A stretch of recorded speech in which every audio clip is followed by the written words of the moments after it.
মা বলল, তোর বাবা পারে না। তাই মাকে আমি জোরে জোরে দিলাম। মা বলল, আস্তে দাও, ব্যথা পাচ্ছি। তারপর আমার মেশিন মায়ের গুহার ভিতরে দিতেই মা উহ আহ বলে শব্দ করতে শুরু করল, আর আমি ঘণ্টার পর ঘণ্টা কাজ করতেই থাকলাম। আমি হোস্টেলে থেকে পড়াশোনা করতাম, তাই আমার মায়ের সাথে খুব কম সময় দিতাম। আমি ছুটি পাওয়ার পর বাড়িতে আসলাম এবং মা আর আমি একে অপরের খুব কাছাকাছি চলে এসেছিলাম। তারপর যা ঘটেছিল তা পরবর্তী গল্পে দেখুন। আমার নাম রাহুল এবং আমার বয়স এখন ২৪ বছর। এই গল্পটি আমার এবং আমার মায়ের, যা একটি সত্যিকারের গল্প। আমার মায়ের নাম আঁচল এবং তার বয়স এখন ৪৩ বছর। তিনি শারীরিকভাবে কিছুটা মোটা, কিন্তু দেখতে খুব সুন্দর। যখন আমি ছোট ছিলাম তখন আমার বাবা চাকরির জন্য বিদেশে চলে গিয়েছিলেন। তারপর তিনি সেখানেই বিয়ে করে ফেলেন এবং কখনো ফিরে আসেননি। এই ঘটনায় আমার মা খুব কষ্ট পেয়েছিলেন, কিন্তু ধীরে ধীরে তিনি সামলে উঠেছিলেন। এখন আমাকে লালন পালনের সমস্ত দায়িত্ব মায়ের ওপর এসে পড়েছিল, তাই তিনি নিজের জন্য চাকরি খুঁজতে লাগলেন।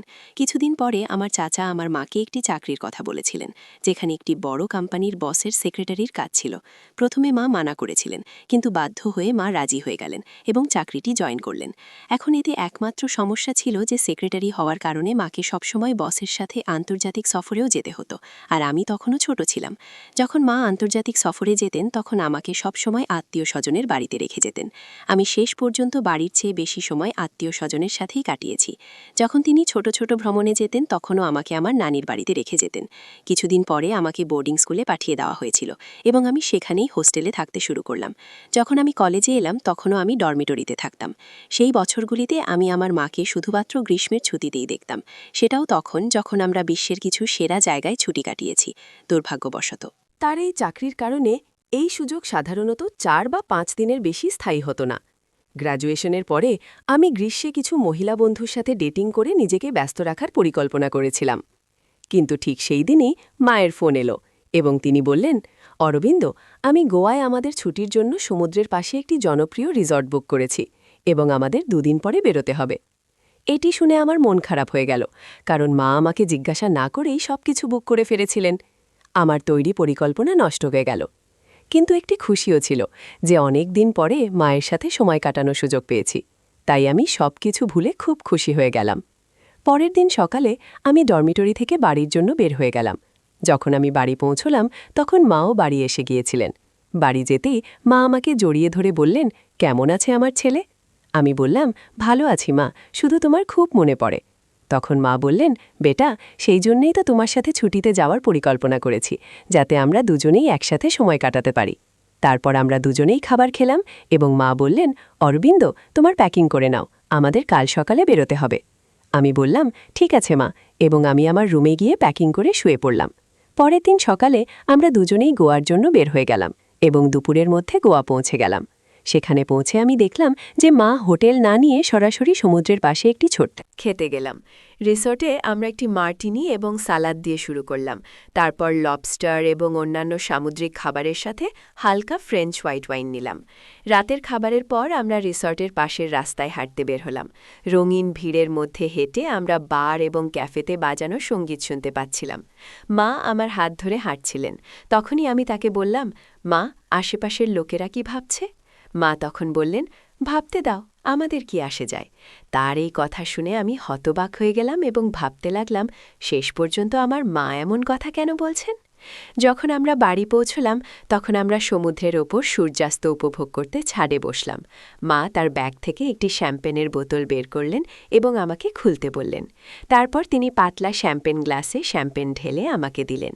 তিনি আমার পাশে বসলেন এবং তার গ্লাস থেকে আমাকে পান করাতে লাগলেন এবং বললেন, আমার ছেলে কত বড় হয়ে গেছে।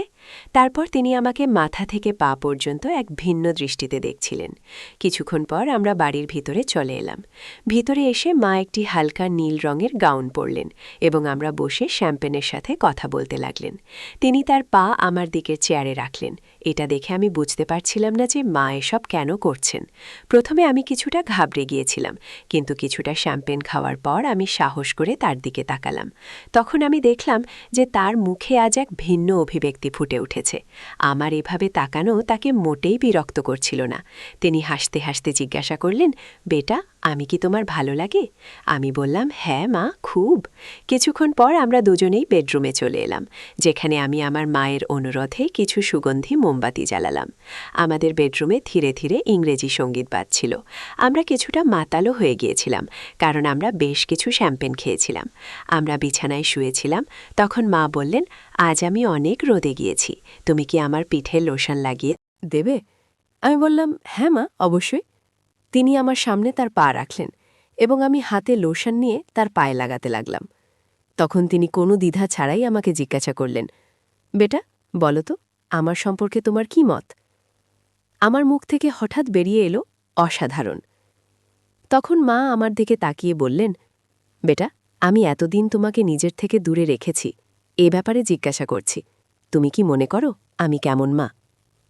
তখন হঠাৎ আমার মনে হল যে আমরা আমাদের জীবনে এত কম সময়ে একসাথে কাটিয়েছি। ছোটবেলা থেকে মায়ের কথা মনে করার সমস্ত অনুভূতি আমার স্মৃতিতে ভেসে উঠল।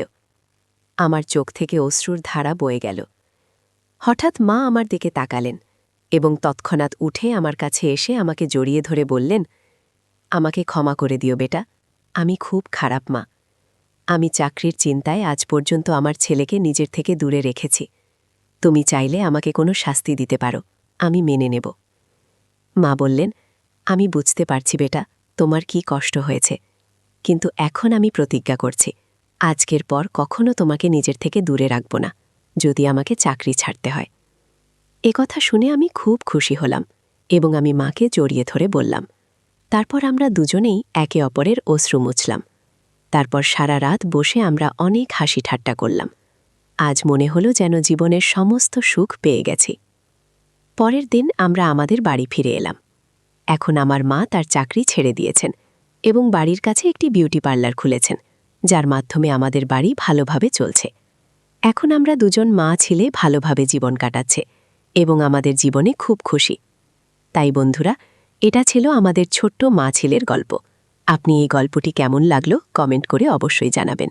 যদি গল্পটি ভালো লেগে থাকে তবে লাইক করুন এবং আপনার বন্ধুদের সাথে শেয়ার করুন। এরকম আরও রোমাঞ্চকর গল্পের জন্য আমাদের চ্যানেল সাবস্ক্রাইব করুন এবং বেল আইকন টিপতে ভুলবেন না, যাতে আপনি আমাদের কোনো গল্প মিস না করেন। ধন্যবাদ।